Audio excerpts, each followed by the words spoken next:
The morning after my wedding, I opened my eyes convinced that my life had finally fallen into a steady, secure place. My name is Claire Whitman. I was 32 years old, an elementary school teacher by profession, and I had married Ethan Caldwell less than one full day earlier. Soft sunlight spilled across the bedroom, warming the walls and sheets. Ethan was still asleep beside me, his breathing slow and even, one arm flung loosely across the bed as if nothing in the world demanded his attention. He looked calm in a way that suggested innocence, like a man carrying no secrets at all. I moved carefully so I would not wake him, slipped out of bed, brewed a cup of tea, and cut myself a small slice of the leftover wedding cake. I remember smiling quietly, amused by how unfamiliar it felt to think of someone as my husband. Just as that thought settled, my phone began to ring. The number on the screen was unfamiliar. For a moment, I considered letting it go unanswered. Instead, I picked up and greeted the caller. The voice on the other end introduced himself as Robert Langford and explained that he managed Heritage Bistro, the restaurant where our wedding had taken place the night before.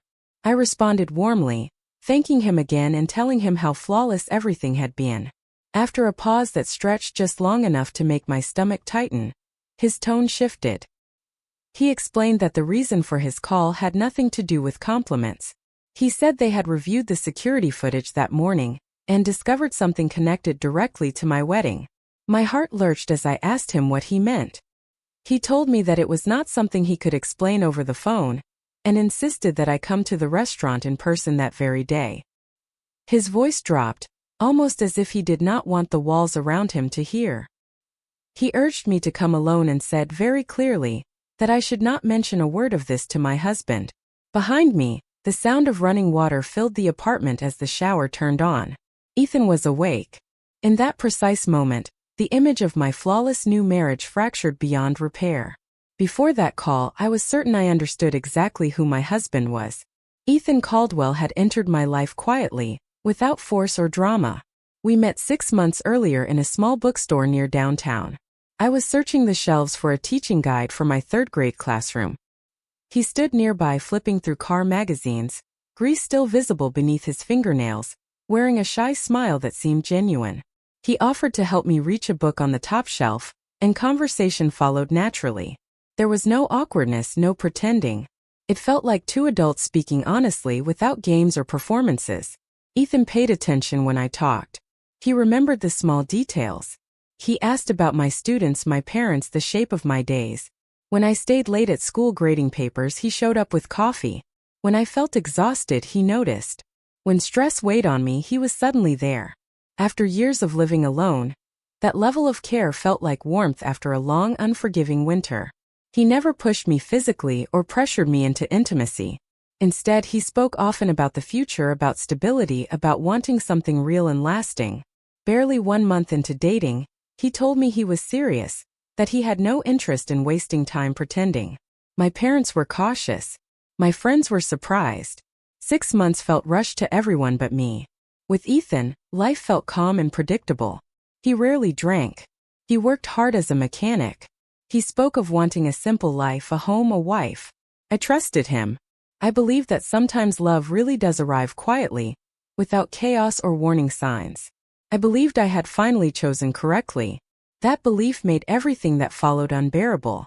Our wedding night looked exactly like the happiness people imagine when they think of love done right. We chose Heritage Bistro because it felt intimate and warm. There was no grand ballroom or extravagant decor. Only close friends, family, and soft lights glowing around a quiet courtyard. Around 40 guests attended, including my parents, Ethan's parents, a few colleagues from my school, his friends from the auto shop, and my bridesmaids. Among them was Melissa Grant, a friend I had known since college. When my father walked me down the aisle, his hand shook slightly.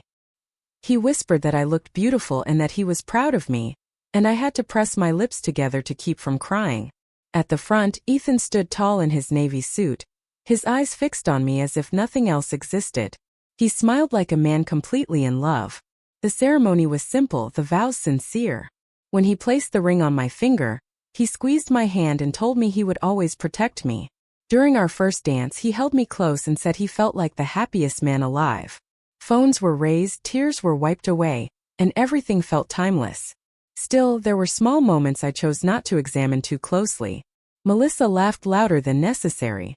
She touched Ethan's arm while speaking to him. At one point, she wrapped her arms around his shoulders and joked about how lucky he was to have me. I noticed but dismissed it. Melissa had always been confident and physical, comfortable drawing attention. I convinced myself I was overreacting, emotional from the day, exhausted from it all. Later, while I danced with my father, Ethan stepped away and said he needed to take a work call outside. I did not question him. Surrounded by music and smiling faces, I believed I was the luckiest woman in the room. I had no idea that while we celebrated love, something ugly was already lurking just out of sight. The apartment we returned to that night belonged to me.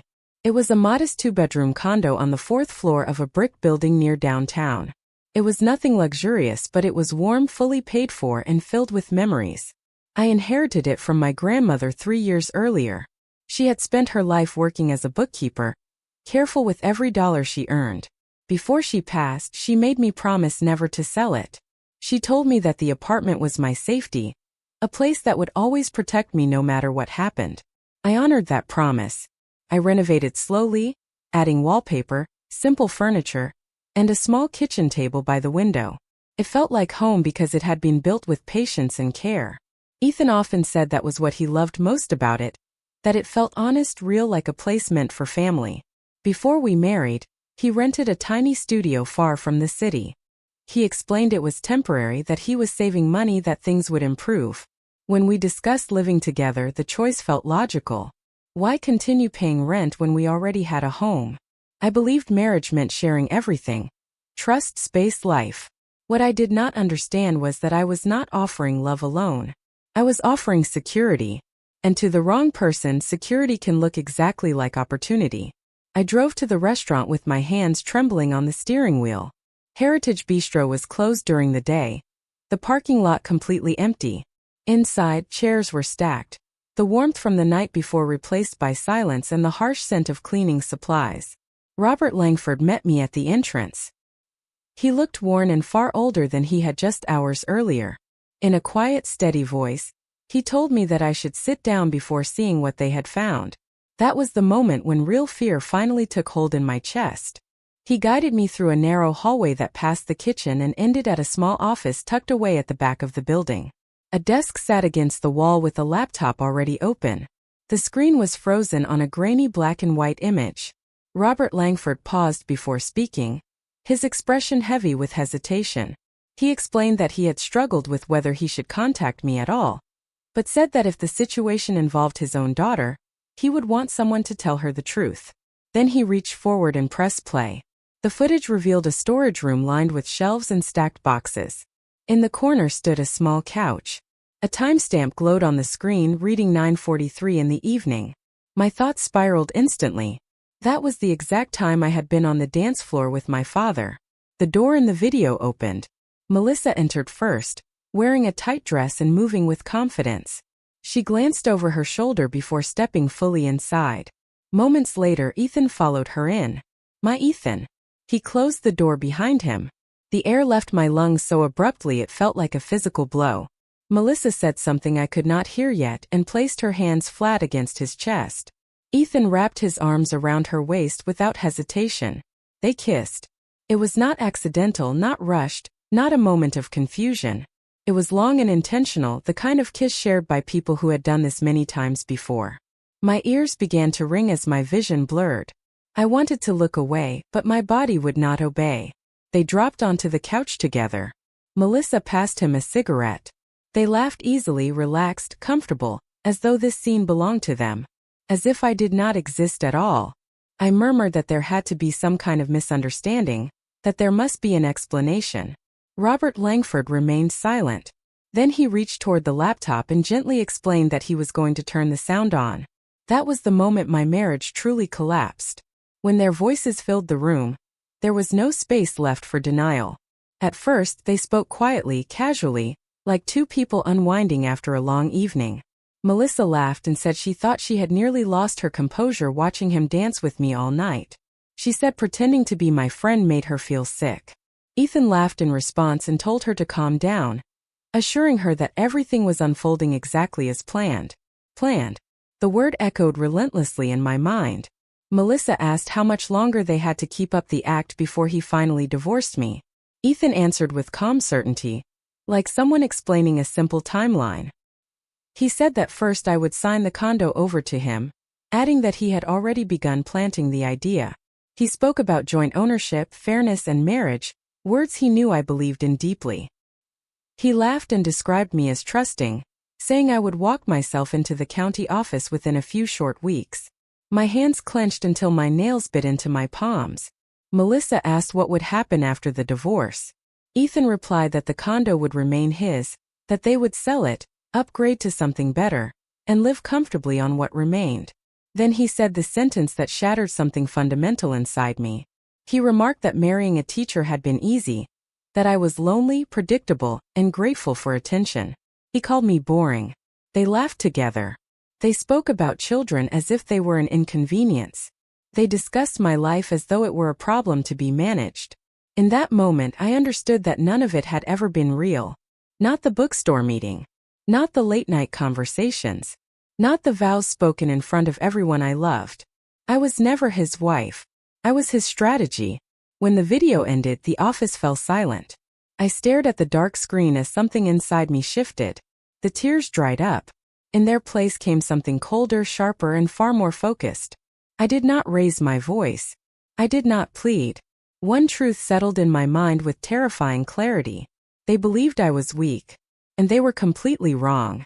I left the restaurant without understanding how my body still functioned. The flash drive weighed heavily in my pocket, as though it carried more than evidence. It carried truth, and that truth burned. I did not return home. Instead, I drove straight to my parents' apartment, the place where I had grown up, the place that had always meant safety. My mother opened the door and knew something was wrong before I spoke. My father stood the instant he saw my face. When I played the recording for them, my mother cried openly. My father said nothing at first. His hands trembled with anger. He said he wanted to confront Ethan immediately, to drag him out and make him answer for what he had done. I stopped him. I knew exactly how that confrontation would go. Ethan would lie. He would cry. He would beg and promise to change. Men like him always had speeches prepared. And for a brief, dangerous moment I might doubt myself. I refused to give him that power. That night, seated at my parents' kitchen table, something inside me finally settled. The pain remained, but it no longer ruled me. I understood that I did not want a private apology whispered behind closed doors.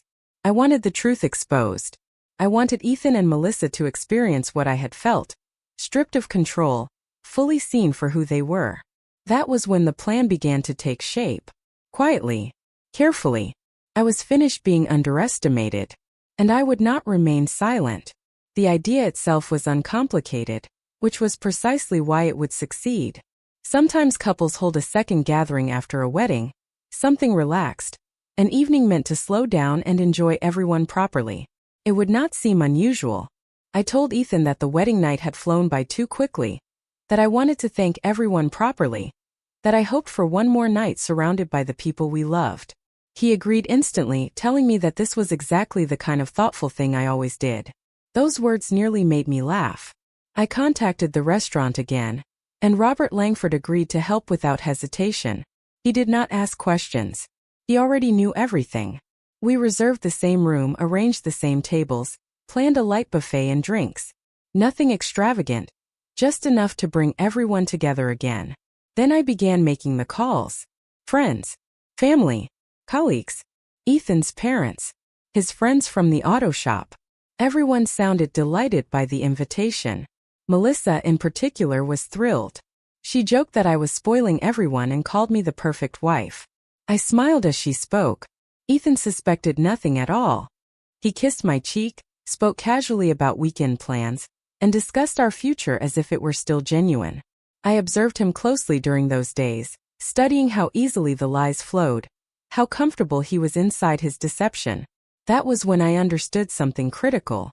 If I had confronted him in private, he would have reshaped the story to suit himself. This time there would be nowhere for him to hide. By the time Saturday arrived, everything was in place. All that remained was for me to show up and allow the truth to speak on its own. The restaurant filled faster than I had anticipated. By 7 o'clock in the evening, every table was occupied. Laughter echoed across the room. Glasses clinked. People congratulated us once again, smiling as though nothing beneath the surface was wrong. Ethan sat confidently at the center table, relaxed and animated, entertaining everyone with stories from the auto shop.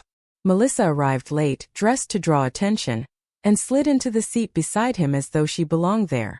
I watched them from across the room, surprised by how steady my heart felt. When the meal ended and the room settled, I walked to the front. Behind me stood the screen, blank and harmless in appearance. I thanked everyone for coming and told them how deeply grateful I was for their love and support. Ethan looked at me with pride. Then I explained that I wanted to share a short video from our wedding night, something the restaurant staff had discovered while reviewing their footage. I nodded toward the manager, and the screen came to life. At first, people leaned forward with curiosity. Then the storage room appeared. Melissa entered. Ethan followed. When the kiss happened, a sharp gasp rippled through the room. Someone dropped a fork. Ethan jumped to his feet so abruptly that his chair scraped loudly across the floor. He demanded that the video be turned off immediately, his voice sharp with panic. No one moved. The sound continued. Melissa's voice filled the space, complaining about pretending, about watching him dance with me all night. Ethan's voice followed, calm and methodical, explaining the plan. Faces shifted as the words sank in. Shock turned to disbelief. Disbelief hardened into anger. Ethan's mother covered her mouth. His father stared at the screen as if the man speaking were a stranger. Melissa tried to stand, but not a single face looked at her with sympathy. The room fell silent except for the truth, and it was loud enough to shatter everything. When the video ended, no one spoke. The screen went dark, but the damage was irreversible. Ethan stood motionless, all color drained from his face. He opened his mouth, but nothing came out. I stepped forward, slid the ring from my finger, and placed it on the table in front of him. I told him calmly that the marriage was over, and that I would be filing for divorce on Monday. Panic finally broke through his composure as he reached for my hand and begged me to wait so he could explain. I pulled away and told him clearly that he had planned to steal my home, lied to my face and humiliated me behind my back, and that there was nothing left to explain. I turned to Melissa and reminded her that she had been my friend, that she had stood beside me at my wedding and laughed while helping plan the destruction of my life. She looked around the room, desperate for support, but no one defended her. Ethan's father stepped forward and told his son to leave, to pack his belongings and get out of my home that very night. Ethan did not argue. He could not.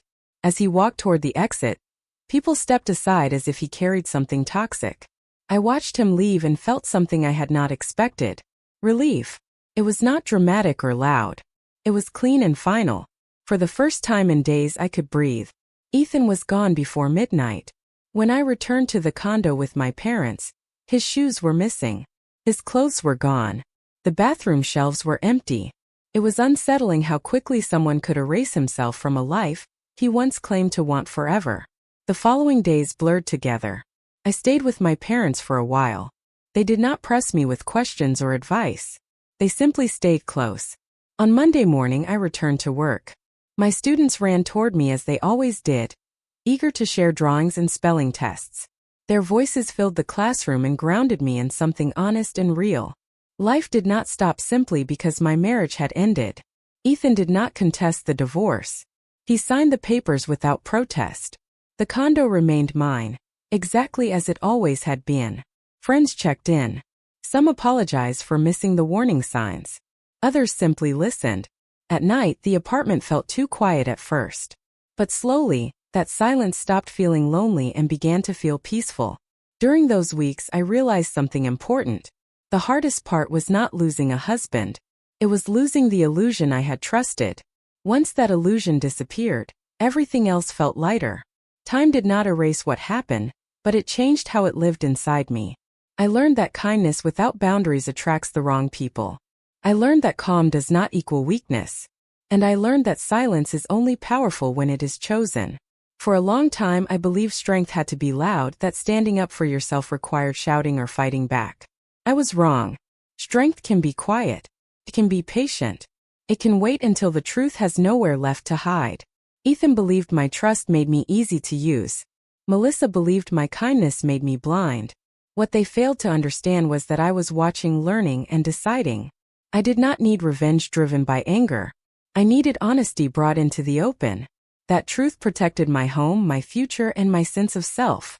If you feel overlooked or underestimated, remember this: being underestimated gives you time, and time gives you power. Today I live alone again, and for the first time in a long while, that feels right. My home is still mine. My life is quieter, more intentional, and more honest. I am not bitter or angry. I am awake. What happened did not destroy me. Clarified who I am. If this story reached you, perhaps it arrived when you needed it.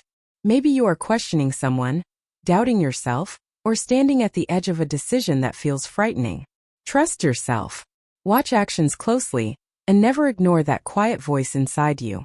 If this story resonated with you, consider supporting the channel by liking the video, sharing it with someone who may need it, and leaving a comment about where you are watching from and what this story made you reflect on. 2 more real-life stories are waiting for you on the screen right now. Thank you for listening, and I will see you again very soon.